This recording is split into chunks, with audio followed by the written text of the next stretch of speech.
Olá, bom dia a todos. É com grande satisfação que damos início a mais um painel tributário preparado pela equipe técnica da CCA Bernardon. Eu me chamo Reginaldo da Silva dos Santos, vou tratar da legislação federal. Na sequência, o colega Alexandre irá tratar da legislação estadual e, por último, o colega André irá tratar da legislação previdenciária. Tocante à legislação federal, o assunto que a gente traz para apresentar aos senhores diz respeito à divulgação por parte da Receita Federal da portaria de número 555, de 1º de julho, que abriu a possibilidade de os contribuintes que estão com débitos em contencioso, na fase do contencioso administrativo fiscal, realizarem a transação desses débitos com prazos e descontos. Então, por força dessa portaria, a Receita Federal publicou o edital de transação número 4, em 2 de julho, e esse edital ele trata especificamente sobre aqueles contribuintes, no caso pessoa natural, microempreendedor individual, empresário individual, microempresa, empresa de pequeno porte, que tenham débitos de até 60 salários mínimos, renegociar essas dívidas. Então, a primeira condição é que esses débitos têm que se encontrarem na situação de contencioso administrativo fiscal, ou seja, eles têm que estarem ainda, eles não estão com exigibilidade definitiva, ainda os contribuintes estão discutindo esses débitos, mas são contenciosos de pequeno valor, então até 60 salários mínimos. Então esses contribuintes, eles podem renegociar, desistindo da ação e que estão discutindo, ou da impugnação, ou dos recursos, na esfera administrativa, eles poderão então transacionar essas dívidas com descontos. Se forem 12 parcelas mensais sucessivas, eles terão uma redução de 50% do valor total da dívida. Se for de 24 parcelas, a redução cai para 40%. Se forem 36 parcelas, eles terão uma redução de 35%. E se for de 55 parcelas, a redução cai para 30%. O prazo para a transação, para aderirem a essa transação, vai até o dia 31 de outubro de 2025, às 20 horas e 59 minutos e 59 segundos. Então, é uma oportunidade para esses contribuintes que são devedores desses débitos de pequeno valor. E também foi feita a publicação do edital de transação de número 5, também no dia 2. Esse edital trata, então, para os demais contribuintes, os contribuintes que possuem débitos de até 50 milhões de reais. Então, esses contribuintes que encontram-se com débitos que estão sendo ainda discutidos na esfera administrativa, né? Impugnação, recursos para o CARF, ou até recurso especial no CARF, e também manifestação de inconformidades ainda no âmbito da Receita Federal. Os contribuintes que possuem débitos nessa monta de até 50 milhões de reais, se assim entenderem por bem, eles poderão desistir dessas ações e incluir esses débitos no parcelamento do edital, na transação do edital número 5. Lá, alguns contribuintes vão ter direito, dependendo da classificação do débito, né, se for de difícil recuperação ou irrecuperáveis, eles poderão ter desconto de até 65% da multa e dos juros, né, com prazo de pagamento que vai até de 115 meses até 135, no caso de débitos que não se refiram a débitos previdenciários. No caso de débito previdenciário, seria 60 meses. E poderão também fazer a utilização de créditos, demais créditos que possuam, né, inclusive créditos vinculados a prejuízo fiscal e base de cálculo negativa da contribuição social, que tenham sido declarados até 31 de dezembro de 2024.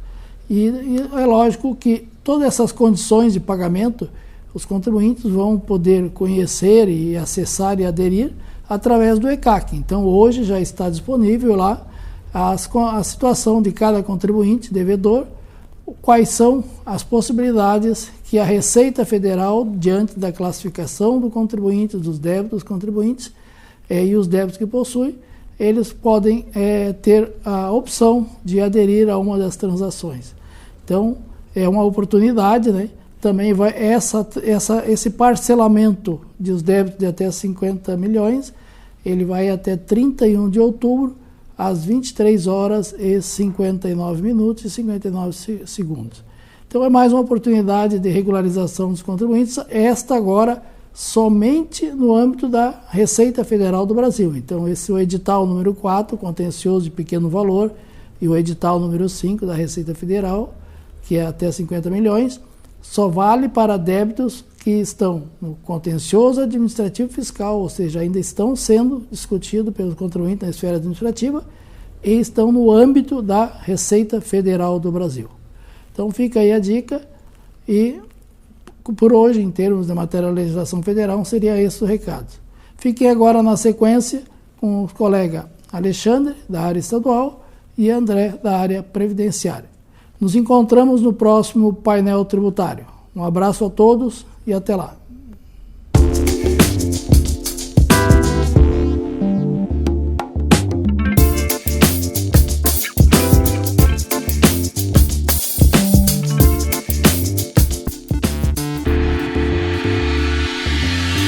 Bom dia a todos. Nesse módulo do painel tributário da CCA, vamos comentar algumas alterações da legislação do IPI e do ICMS do Estado do Rio Grande do Sul.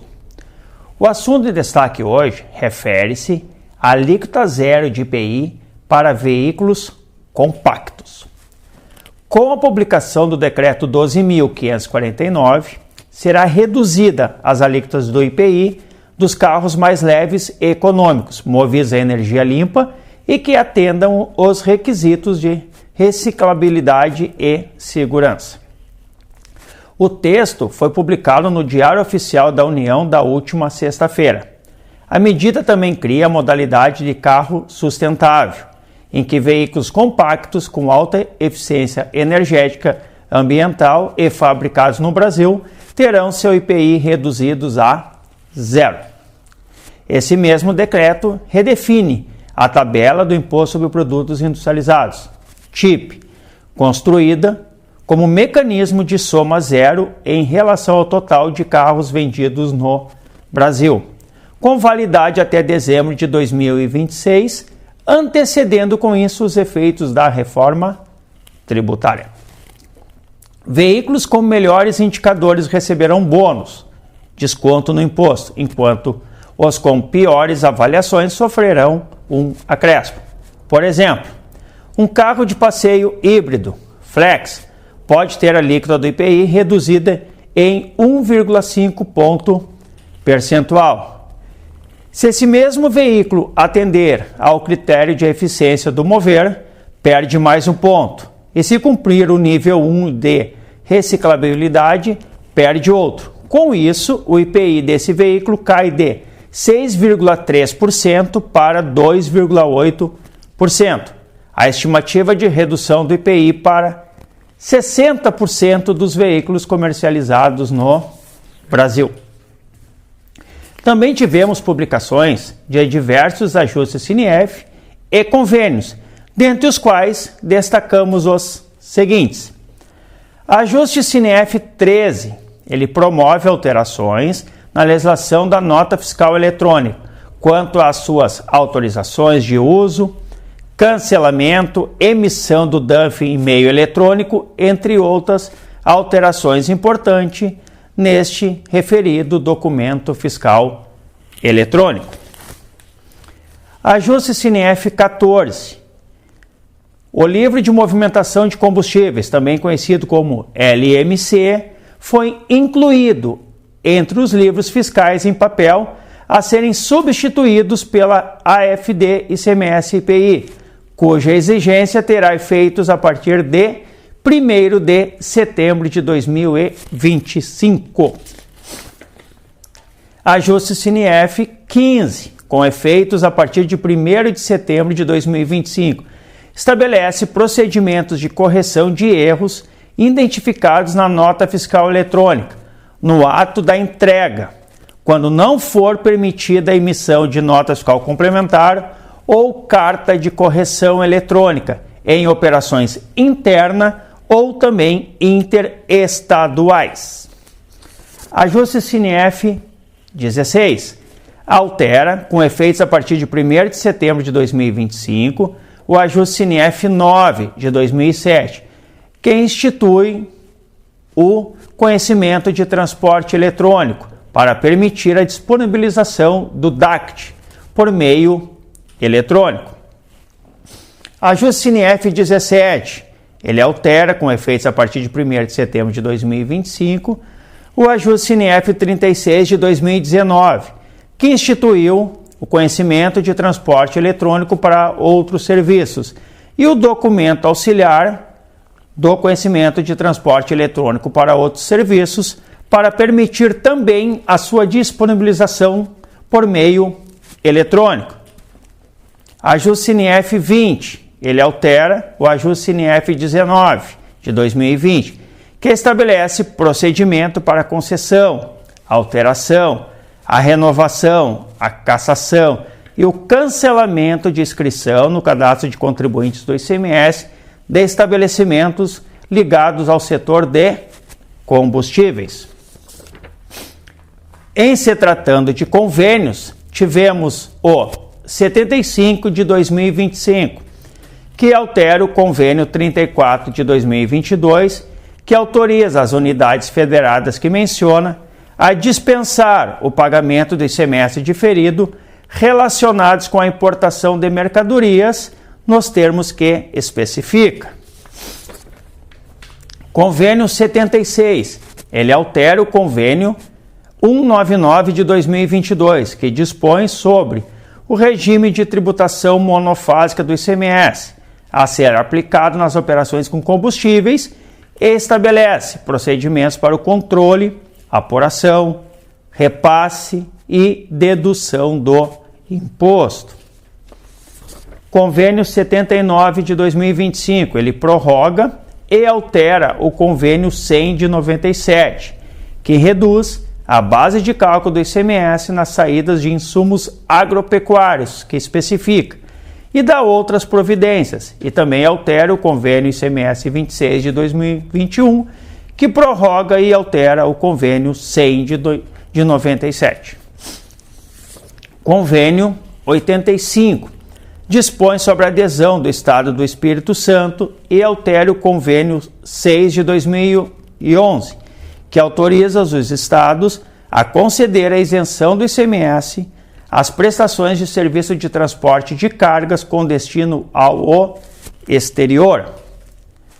Convênio 89, ele altera o convênio 58 de 99, que autoriza os estados e o Distrito Federal a conceder isenção ou redução da base de cálculo do ICMS incidente no desembaraço aduaneiro de mercadorias ou bens importados sob o regime especial de admissão temporária. Convênio ICMS 90 altera o convênio 162 de 94, que autoriza os estados e o Distrito Federal a conceder isenção do ICMS nas operações com medicamentos destinados ao tratamento do câncer. Convênio 96, ele altera o convênio 210 de 2023, que autoriza as unidades federadas que o menciona a instituir transações nos termos que especifica. Convênio 97, autoriza a concessão moratória, remissão e anistia de multas e juros relativos ao ICMS incidente nas operações internas, assim como convalida procedimentos na forma que especifica. Em se tratando de obrigações acessórias, a versão 3.1.9 do Guia Prático da FD ICMS-PI, para vigorar a partir de 1º de janeiro de 2026, irá incluir campo no registro 1310, movimentação diária de combustíveis por tanque, e muda as regras de validações. Essas alterações são em decorrência dos novos tributos criados pela reforma tributária: o Imposto sobre Bens e Serviços, também conhecido como IBS, Contribuições sobre Bens e Serviços, CBS, e o Imposto Seletivo, IS. Em se tratando de ICMS do Estado do Rio Grande do Sul, tivemos a publicação do Decreto 58.248, alterando o dispositivo no livro 1, artigo 9º, inciso 96, nota 3, a linha A do regulamento do ICMS, que trata da isenção do ICMS concedido às operações e prestações destinadas a estabelecimentos localizados em zona de processamento de exportação. E, por fim, a Instrução Normativa número 60 estabeleceu regras para a escrituração da nota fiscal de serviço de comunicação eletrônica. Seriam essas as informações da área fiscal quanto ao IPI e ICMS do Estado do Rio Grande do Sul que gostaríamos de transmitir aos senhores. A seguir, o colega André irá comentar as alterações da área previdenciária. Um bom dia, uma ótima semana a todos e até o próximo painel tributário da CCA.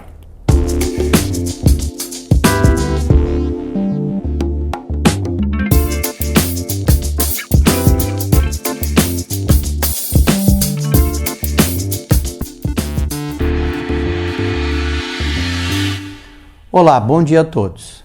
Semana passada surgiram várias atualizações em relação ao E-Social. A primeira delas refere-se à parada temporária para a manutenção que está programada para o dia 26 de julho, um sábado, das 21 horas às 6 horas da manhã do dia seguinte. Todos os módulos do E-Social Web, inclusive os módulos simplificados e o Web Service, estarão impactados e ficarão indisponíveis durante essas horas de paralisação. Ainda em se tratando do E-Social, informamos que foi divulgado em seu portal a nota orientativa S1.3, 2025, número 4, com as alterações promovidas no Manual de Orientação do E-Social, que é o MOS. O novo manual já está em vigor, razão pela qual aconselhamos que consultem se as mudanças poderão afetar ou não as suas empresas. Encerrando o tema E-Social, destacamos que a portaria número 1131 do Ministério do Trabalho e Emprego trouxe alterações nos valores das multas por infração ao E-Social. O empregador obrigado ao E-Social que não prestar as informações na forma e no prazo estabelecidos em normatização específica ou apresentá-las com incorreções ou omissões, ficará sujeito a multa no valor mínimo de R$ 443,97, acrescida de R$ 104,31 por trabalhador cuja informação tiver sido omitida ou declarada incorretamente. Já o valor máximo das multas passou para R$ 44.396,84, podendo ser aplicadas em dobro em caso de reincidência, oposição à fiscalização ou desacato à autoridade. E concluindo o painel tributário da CCA Bernardon de hoje, informamos que através da solução de consulta número 5004, a Receita Federal do Brasil esclareceu que a prestação de serviços de limpeza e conservação por microempresa ou empresa de pequeno porte optante pelo Simples Nacional, tributada no anexo 4 da Lei Complementar número 123, está sujeita à retenção previdenciária de 11%, quando contratada na modalidade de cessão ou locação de mão de obra. A Receita Federal enfatizou que a prestação de serviço de portaria, concessão ou locação de mão de obra é considerada atividade vedada ao Simples Nacional. Com isso, concluímos o encontro de hoje. Desejamos a todos uma ótima semana.